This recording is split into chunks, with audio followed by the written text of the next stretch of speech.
Urdu album پر videos دیکھنے اور سننے والے معزز ناظرین السلام علیکم۔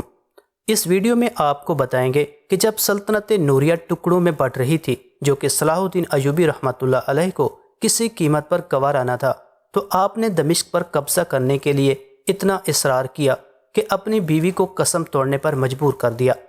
ویڈیو شروع کرنے سے پہلے چینل کو سبسکرائب اور ویڈیو کو لائک کرنا بالکل مت بھولیے گا۔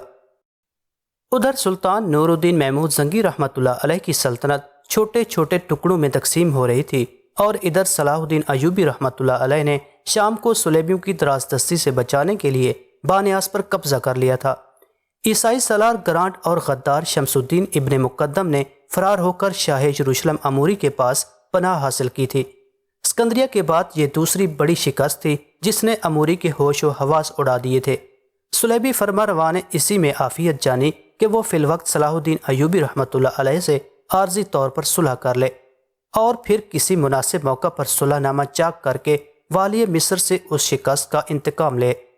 بالآخر اپنے ذہن میں ایک خاص منصوبہ ترتیب دینے کے بعد شاہ اموری نے سالار گرانٹ کو اس بات پر آمادہ کر لیا کہ وہ صلاح الدین ایوبی رحمۃ اللہ علیہ سے امن و صلح کی بات چیت شروع کرے۔ جب صلیبی سفیر خیر سگالی اور صلح کا پیغام لے کر بانیاس پہنچا تو صلاح الدین ایوبی رحمۃ اللہ علیہ نے اسے قلعے میں ٹھہرایا اور کسی فیصلے تک پہنچنے کے لیے ایک رات کی مہلت مانگی۔ سلطان نور الدین زنگی رحمۃ اللہ علیہ کی خدمت میں رہ کر بڑی حد تک صلیبیوں کی عیاری اور عید شکنی سے واقف ہو چکے تھے، اس لیے وہ دلی طور پر سالار گرانٹ سے کسی قیمت پر صلح کرنا نہیں چاہتے تھے، مگر والی موصل کی خود مختاری کے اعلان نے سلطنت نوریہ کی مضبوط ترین عمارت میں گہرے شگاف ڈالنے شروع کر دیے تھے۔ اس واقعے سے صلاح الدین ایوبی رحمۃ اللہ علیہ ذہنی طور پر بہت پریشان تھے۔ آخر طویل غور و فکر کے بعد انہوں نے سالار گرانٹ کی طرف صلح کا ہاتھ بڑھا دیا، مگر اس کے ساتھ یہ شرط بھی عائد کر دی کہ غدار شمس الدین ابن مقدم کو ان کے حوالے کر دیا جائے۔ شاہ یروشلم اموری نے ایک لمحے کی تاخیر کے بغیر صلاح الدین ایوبی رحمۃ اللہ علیہ کی شرط مان لی۔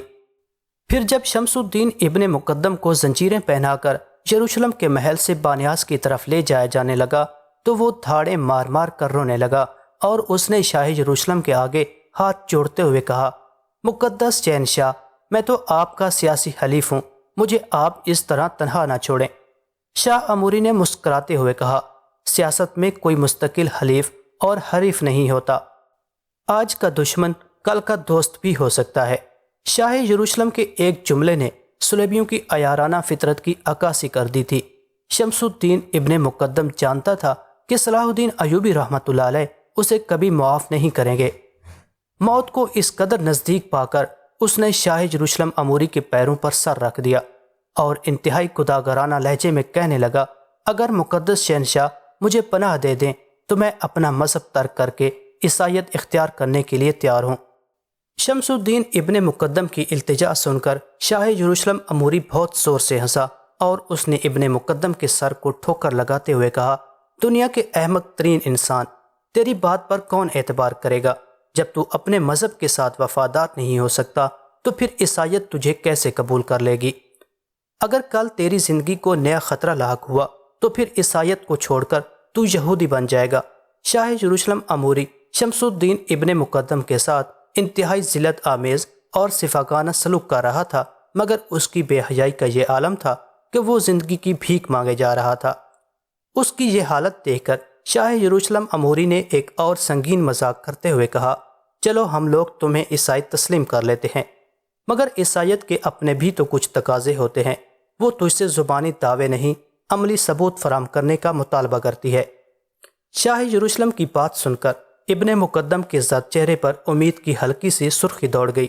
مقدس شہنشاہ، مجھ سے عیسائی ہونے کا جو بھی ثبوت مانگیں گے میں اس کا بھرپور عملی مظاہرہ کروں گا۔ شمس الدین ابن مقدم کا جواب سن کر شاہ یروشلم اموری نے ایک طویل کہکا لگایا جو کسی طرح رکنے میں نہیں آتا تھا۔ ابن مقدم آنکھیں پھاڑے شدید حیرت و استعجاب کے عالم میں اموری کی طرف دیکھے چلا جا رہا تھا۔ پھر جب شاہ یروشلم کا ہذیانی کہکا ختم ہوا تو اس نے انتہائی سنجیدہ لہجے میں شمس الدین ابن مقدم کو مخاطب کرتے ہوئے کہا، عیسائیت تجھ سے قربانی مانگتی ہے، اگر تو اسلام کے لیے قربان نہیں ہوتا تو پھر صلیب کے نام پر قربان ہو جا۔ یہ کہہ کر شاہ یروشلم اموری نے اپنے سپاہیوں کو اشارہ کیا اور وہ شمس الدین ابن مقدم کو کھینچتے ہوئے کمرے سے باہر لے گئے۔ پھر نئے صلح نامے کے مطابق صلاح الدین ایوبی رحمۃ اللہ علیہ نے بانیاس کے مقبوضہ علاقے عیسائیوں کو واپس کر دیے اور غدار ملت شمس الدین ابن مقدم کو اپنے ہمراہ لے کر مصر واپس آ گئے۔ پھر صلاح الدین ایوبی رحمۃ اللہ علیہ نے شمس الدین ابن مقدم کو اس کی نمک حرامی کی عجیب سزا دی۔ والی مصر نے لوہے کا ایک قد آدم پنجرہ بنوایا اور اس پنجرے میں ابن مقدم کو قید کر دیا۔ قاہرہ کے سب سے بڑے قید خانے سے روزانہ صبح کے وقت ایک گھوڑا گاڑی نکلتی تھی جس کے درمیان میں وہ آئینی پنجرہ رکھا ہوتا تھا۔ پھر وہ گھوڑا گاڑی آہستہ آہستہ چلتی ہوئی قاہرہ کی تنگ گلیوں اور کشادہ راستوں سے گزرتی ہوئی سب سے بڑے چوراہے پر رک جاتی۔ اس دوران قاہرہ کے بچے، جوان اور بوڑھے اپنے گھروں سے نکل آتے اور انہیں جس قدر ناشائستہ الفاظ یاد آتے وہ سب کے سب شمس الدین ابن مقدم کی شان میں استعمال کر ڈالتے۔ بعض شریر بچے گھوڑا گاڑی پر چڑھ جاتے اور ابن مقدم کے منہ پر اتنا تھوکتے کہ اس کا چہرہ بچوں کے لعاب سے تر ہو جاتا۔ قاہرہ کے بہت سے نوجوان سنگباری کر کے ابن مقدم کو لہولہان کرنا چاہتے تھے، مگر صلاح الدین ایوبی رحمۃ اللہ علیہ کی طرف سے اس اذیت ناک عمل کی اجازت نہ تھی۔ یہ ایک ایسی ذلت آمیز اور عبرتناک سزا تھی جسے دیکھ کر وہ لوگ بھی لرز اٹھتے تھے جو عقیدتاً باطنی تھے، یا وہ بدکار لوگ جو خالص اسلامی سلطنت کے خلاف سازش کرنا چاہتے تھے۔ بانیاس کے کھوئے ہوئے علاقے واپس لینے اور ابن مقدم کو اس کے انجام تک پہنچانے کے بعد صلاح الدین ایوبی رحمۃ اللہ علیہ دمشق کی سیاسی صورتحال کی طرف متوجہ ہوئے۔ پھر جب شمس النساء نے کمشدکین کے مذموم ارادے اور اپنے چھوٹے بھائی کے بگڑ جانے کے واقعات شوہر کو سنائے تو اذیت و کرب کی شدت سے صلاح الدین ایوبی رحمۃ اللہ علیہ کا چہرہ دھواں ہو گیا۔ پھر انہوں نے بڑی مشکل سے اپنے جذباتی ہیجان پر قابو پایا اور فوری طور پر دمشق جانے کا ارادہ ظاہر کیا۔ اس سفر سے آپ کو کچھ حاصل نہیں ہوگا، شمس النساء نے اداس لہجے میں کہا، مگر میں تو اس موقع پر سلطان صالح کو تنہا نہیں چھوڑ سکتا۔ صلاح الدین ایوبی رحمۃ اللہ علیہ نے تیز لہجے میں کہا۔ اب اداسی کی جگہ ان کے چہرے سے نیا عزم اور جوش چھلکنے لگا تھا۔ آپ کی محبت اور فرض شناسی اپنی جگہ، مگر صالح ہماری مداخلت کو پسند نہیں کرتا۔ شمس النساء کا لہجہ بدستور اداس تھا۔ جب وہ اپنی بڑی بہن ہی کی زبان نہیں سمجھا تو پھر وہ کسی دوسرے کو کیا خاطر میں لائے گا۔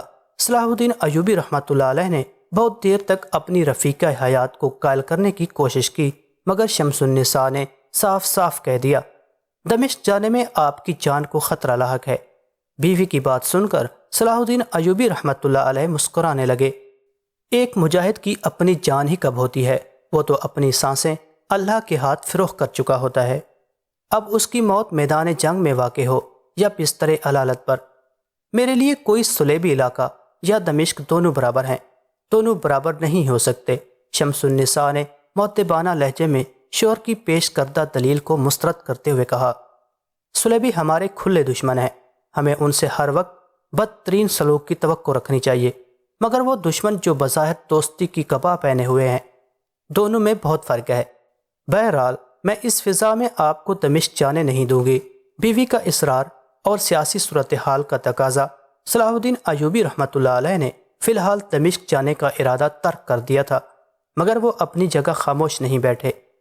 انہوں نے فوری طور پر سلطان نور الدین محمود زنگی رحمۃ اللہ علیہ کے حقیقی بھتیجے والی موصل سیف الدین کے نام پر ایک پراثر خط تحریر کیا۔ برادر محترم، شاید آپ کو اندازہ نہیں کہ میں سلطان عادل سے کتنی عقیدت رکھتا ہوں۔ آپ کا تو سلطان مرحوم و مغفور سے خون کا رشتہ ہے۔ میں تو اس گھوڑے کا بھی احترام کرتا ہوں جس پر کبھی میرے آقا سوار ہوتے تھے یا چند لمحوں کے لیے اس کی پشت پر اپنا دست مبارک رکھا تھا۔ اس وضاحت کے بعد میری درخواست ہے کہ آپ سلطنت نوریہ کو تقسیم ہونے سے بچا لیں۔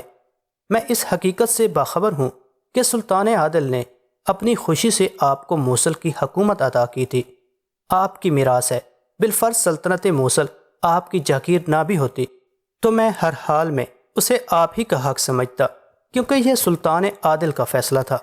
خدا وہ وقت نہ لائے کہ کوئی دوسرا آپ کی میراث پر بری نظر ڈالے۔ اگر ایسا ہوا تو میں اپنی ساری فوجی وسائل کے ساتھ موصل کا دفاع کروں گا، لیکن مجھے ایک شکایت ہے کہ آپ نے دیار جزیرہ پر قبضہ کر کے ایک نہایت بری رسم کی بنیاد ڈال دی ہے۔ میری التجا ہے کہ آپ فوری طور پر دیار جزیرہ سلطان ملک صالح کو واپس کریں اور ان سے اپنے اس جذباتی عمل پر معذرت کر لیں۔ اس کے ساتھ ہی میں جناب والا کی خدمت میں ایک تجویز پیش کرتا ہوں کہ تمام اسلامی ریاستوں کے سربراہ سرکار دو عالم صلی اللہ علیہ وسلم کے روزہ اطہر پر حاضر ہوں اور قسم کھائیں کہ آپس میں متحد رہیں گے اور تمام اہل ایمان مل کر اسلام کے سب سے بڑے دشمن صلیبیوں کا مقابلہ کریں گے، یہاں تک کہ انہیں بیت المقدس سے نکال پھینکیں گے۔ اس کے ساتھ ہی صلاح الدین ایوبی رحمۃ اللہ علیہ نے دوسرا خط سلطان ملک صالح کے نام تحریر کیا۔ میرے آقا زادے، مجھے اس خبر سے شدید صدمہ پہنچا ہے کہ آپ کے چچا زاد بھائی سیف الدین نے سلطان عادل سے بدعہدی کی اور سلطنت نوریہ کے ایک اہم علاقے دیار جزیرہ پر غاصبانہ قبضہ کر لیا۔ اگر اس کی بدنیتی کا یہی عالم رہا تو اس کی ہوس اقتدار سے آپ کے دوسرے علاقے بھی محفوظ نہ رہ سکیں گے۔ اس لیے میری درخواست ہے کہ آپ جرأت مندانہ قدم اٹھائیں اور سیف الدین سے مطالبہ کریں کہ وہ فوری طور پر دیار جزیرہ سے اپنی فوجیں واپس بلا لے۔ اگر سیف الدین آپ کا یہ مطالبہ تسلیم نہیں کرتا تو بلا تاخیر ساری تفصیلات مجھے لکھ دیں۔ میرے جان باز سپاہی پابۂ رکاب ہیں، گھوڑوں کی لگامیں ان کے ہاتھوں میں ہیں اور چہروں کا رخ دمشق کی طرف ہے۔ اپنے اللہ کو حاضر و ناظر جان کر کہتا ہوں کہ میری شمشیر اس وقت تک نیام میں نہیں جائے گی جب تک میں اپنے آقا زادے کو ان کا حق نہیں دلا دوں گا۔ مجھے بڑی بے چینی کے ساتھ آپ کے جواب کا انتظار رہے گا۔ خاندان زنگی کا ادنا خادم صلاح الدین ایوبی۔ والی مصر نے احسان شناسی اور سلطان نور الدین زنگی سے وفاداری کا حق ادا کر دیا تھا، مگر یہ ملت اسلامی کی بدنصیبی تھی کہ دونوں طرف سے موصول ہونے والے جوابات نے صلاح الدین ایوبی رحمۃ اللہ علیہ کو انتہائی رنج و الم میں مبتلا کر دیا تھا۔ موصل کے حکمران سیف الدین نے انتہائی ذلت آمیز لہجے میں صلاح الدین ایوبی رحمۃ اللہ علیہ کو مخاطب کرتے ہوئے یہ تحریر کیا تھا: اے غلام ابن غلام، تجھے یہ جرأت کیوں کر ہوئی کہ تو نے مجھے برادر محترم کہہ کر پکارا؟ میں تیری عیاری اور فتنہ گری کو خوب سمجھتا ہوں۔ تو مذہب کی آڑ میں جو کھیل کھیلنا چاہتا ہے، میرے جیتے جی تجھے اس میں کامیابی حاصل نہیں ہو سکے گی۔ یاد رکھ کہ سلطنت نوریہ کے ایک ایک کوشے پر میرا پیدائشی حق ہے، اور سرزمین مصر جس پر آج کل تو قابض ہے وہ بھی سلطنت نوریہ کی حدود میں شامل ہے۔ صلاح الدین ایوبی رحمۃ اللہ علیہ کے چہرے پر گہری اداسی چھائی ہوئی تھی۔ انہوں نے انتہائی دل شکستگی کے عالم میں والی موصل کا خط ایک طرف رکھ دیا اور آسمان کی طرف دیکھتے ہوئے نہایت پرسوز لہجے میں بولے: اے مالک کون و مکان، تو اپنی قدرت کے ہر زاویے اظہار پر قادر ہے۔ اگر تو نے اپنی رحمت خاص سے ان نادانوں کے دل و دماغ کو نہیں بدلا تو سلطان عادل کی عمر بھر کی کوششوں کا خون ہو جائے گا، اور ہم خود غرض و نفس پرست لوگ اس قیمتی خون کو بہت سستے داموں میں غیروں کے ہاتھ فروخت کر ڈالیں گے۔ کچھ دن بعد ہی دمشق سے سلطان ملک صالح کا جواب بھی آ گیا، جو سیف الدین کے جواب کی طرح تحقیر امیز بھی تھا اور ہمت شکن بھی۔ اس خط پر مہر تو ملک صالح کی تھی، مگر سارے مندرجات گمشدگین کے تحریر کردہ تھے۔ یہ میرا اور سیف الدین کا خاندانی معاملہ ہے۔ ایک غلام کو یہ حق نہیں پہنچتا کہ وہ دو آقاؤں کے درمیان مداخلت کرے۔ اپنے لیے غلام کا لفظ پڑھ کر صلاح الدین ایوبی رحمۃ اللہ علیہ کو ملال تو ضرور ہوا، مگر ان کی یہ کیفیت چند لمحوں میں زائل ہو گئی، کیونکہ وہ خاندان زنگی کی طرف سے یہ طعنہ سننے کا عادی ہو چکے تھے۔ مگر سلطان ملک صالح کے خط میں جو دوسری بات تحریر کی گئی تھی وہ انتہائی فکر انگیز تھی۔ سلطان ملک صالح نے صلاح الدین ایوبی کے خلوص اور دیانتداری کا مذاق اڑاتے ہوئے لکھا: اگر تم اپنے مرحوم آقا کے اتنے ہی وفادار ہو تو اپنی وفا کا ثبوت دینے کے لیے فوری طور پر مصر کی حکومت میرے حوالے کر دو، اور خود دمشق آ کر اپنی ساری زندگی میرے ایک درباری کی حیثیت سے گزار دو۔ سلطان ملک صالح کا آخری مطالبہ پڑھ کر صلاح الدین ایوبی رحمۃ اللہ علیہ کو یہ سمجھنے میں ذرا بھی دیر نہ لگی کہ اس خط کا محرر کون ہے۔ شمس النساء خاتون انہیں پہلے ہی بتا چکی تھیں کہ نوخیز حکمراں گمشدگین جیسے عیار انسان کے ہاتھوں کٹ پتلی بن کر شراب کا عادی ہو چکا ہے۔ سلطان ملک صالح کے مشیر اعلیٰ کا پورا نام سعد الدین گمشدگین تھا۔ بظاہر اپنے مذہبی عقیدت کے مطابق وہ ایک عام مسلمان تھا، مگر حقیقت میں گمشدگین کا کوئی عقیدہ نہ تھا۔ وہ اپنی مطلب براری کے لیے کسی بھی مذہب کے ماننے والوں میں شامل ہو سکتا تھا۔ پہلے اس نے 14 سالہ ملک صالح کو کمال ہوشیاری کے ساتھ شراب کا عادی بنایا اور پھر اس کی خلوت میں خوبصورت رقاصائیں داخل کر دیں۔ انجام کار مادر ملکہ عصمت خاتون کے انتقال کے چند ماہ بعد ہی سلطان نور الدین محمود زنگی جیسے ولی صفت انسان کا بیٹا ایک اوباش حکمراں بن چکا تھا۔ صلاح الدین ایوبی رحمۃ اللہ علیہ نے والی موصل سیف الدین اور سلطان ملک صالح کے خطوط اپنی شریک حیات کے سامنے رکھ دیے۔ شمس النساء خاتون نے دونوں خط بہت غور سے پڑھے۔ بڑی عجیب اور تکلیف دہ صورتحال تھی۔ ایک خط ان کے اپنے حقیقی چھوٹے بھائی کا تھا اور دوسرا ان کے سگے چچا زاد بھائی کا، اور دونوں خط تقریباً ایک ہی انداز میں ان کے شوہر کے نام تحریر کیے گئے تھے۔ میں نے پہلے ہی آپ کو اس صورتحال سے آگاہ کر دیا تھا کہ معاملات ہماری گرفت سے نکل چکے ہیں۔ مجھے اس بات پر شدید ندامت ہے کہ میرے دونوں بھائیوں نے آپ کے لیے انتہائی نازیبا کلمات استعمال کیے۔ شمس النساء کا لہجہ بہت اداس اور شکستہ تھا۔ مجھے تمہاری پرخلوص رفاقت حاصل ہے، اس لیے میں کسی تہمت یا طعنہ زنی کی پرواہ نہیں کرتا۔ صلاح الدین ایوبی رحمۃ اللہ علیہ نے بیوی کی دلجوئی کرتے ہوئے کہا، مگر تمہارا یہ خیال درست نہیں کہ معاملات ہماری گرفت سے نکل چکے ہیں۔ ہاں، اگر ہم نے کچھ دن اور غفلت و کوتاہی برتی تو معاملات کے ساتھ وقت بھی ہمارے ہاتھ سے نکل جائے گا، اور گزرے ہوئے وقت کو حق تعالیٰ کے سوا دنیا کی تمام طاقتیں مل کر بھی واپس نہیں لا سکتی۔ میرا خیال ہے کہ اس سلسلے میں خط و کتابت اور سفارت کرامت ثابت نہیں ہو سکتی، اس لیے میں دمشق جانے کا فیصلہ کر چکا ہوں۔ شوہر کی بات سن کر شمس النساء بدحواس ہو گئی اور وحشت زدہ انداز میں بولی، میں قسم دیتی ہوں کہ آپ دمشق نہیں جائیں گے۔ میں آپ کو حکم دیتا ہوں کہ اپنی قسم واپس لیں اور اس کا کفارہ ادا کریں۔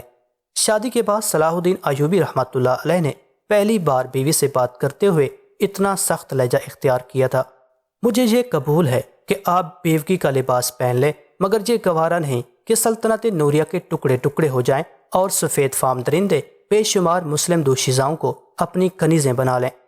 پھر اسی دن صلاح الدین ایوبی رحمۃ اللہ علیہ نے اپنے سالاروں اور امیروں کا خفیہ اجلاس طلب کیا۔ شوہر کے حکم پر شمس النساء بھی نقاب پہن کر اس اجلاس میں شریک ہوئیں۔ صلاح الدین ایوبی رحمۃ اللہ علیہ نے اپنے معتمد امراء کے سامنے تمام صورتحال بیان کی اور حاضرین کو اپنے ارادے سے باخبر کرتے ہوئے کہا، اگر میں اس جنگ میں مارا جاؤں تو تم لوگ شہزادی شمس النساء کو اپنا امیر منتخب کر لینا اور فسادیوں سے یہاں تک جنگ کرنا کہ یا تو وہ لقمہ اجل بن جائیں یا تم خود پیوند خاک ہو جاؤ۔